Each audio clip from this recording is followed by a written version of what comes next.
جہاں تک بات حضرت عائشہ کی، ان کا قصہ سب سے مختلف ہے، اس لیے کہ وہ نبی کی زوجہ ہے۔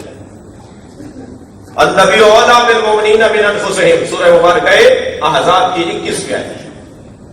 النبی اولیٰ بالمؤمنین من انفسہم وازواجہ امہاتہم، اور نبی کی زوجائیں مائیں ہیں مومنین کی۔ ماں، میں سوال کر رہا ہوں محترم سننے والوں سے کے ذریعے سے اس سوال کرنے والے کو جواب دے رہا ہوں، ماں اگر کافرہ ہو، ماں اگر مشرکہ ہو، ماں اگر اللہ کا انکار کرتی ہو، بتائیے آپ کا احترام ہی کر سکتے؟ ماں اگر کافرہ بھی ہے، ماں اگر مشرکہ بھی ہے، تو اولاد کو حق نہیں ہے، بچوں کو حق نہیں ہے کہ وہ ماں کی بے احترامی کرے۔ میں سمجھتا ہوں اس سے زیادہ تشریح کی ضرورت نہیں ہے۔ پھر شیعہ کہتے اسے ہیں جو علی کا پیروکار ہو۔ میرے مولا نے حضرت کو 40 سواروں کے ساتھ بٹھا کر مدینے روانہ کیا، اعلان کیا کہ جنگ جمل میں کوئی مال غنیمت ہاتھ نہ لگائے، میری اجازت نہیں ہے۔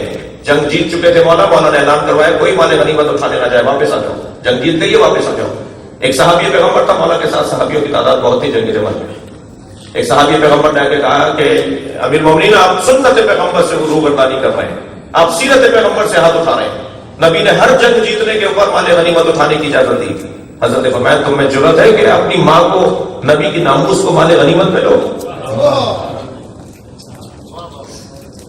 سب ایک مرتبہ خاموش ہو گئے۔ خبردار، کوئی نہ جائے اس طرف جہاں پر حضرت بی بی کی سواری ہے اور ان کے ساتھ لوگ ہیں، اور حضرت کو سواروں کے ساتھ مدینہ روانہ کیا۔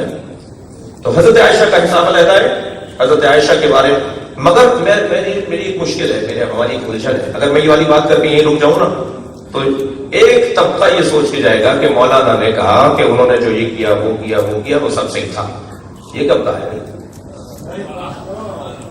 حضرت عائشہ کی بے احترامی نہیں ہونی، مگر وہ ہمارے لیے آئیڈیل نہیں ہے، ہمارے لیے آئیڈیل علی کی ذات ہے۔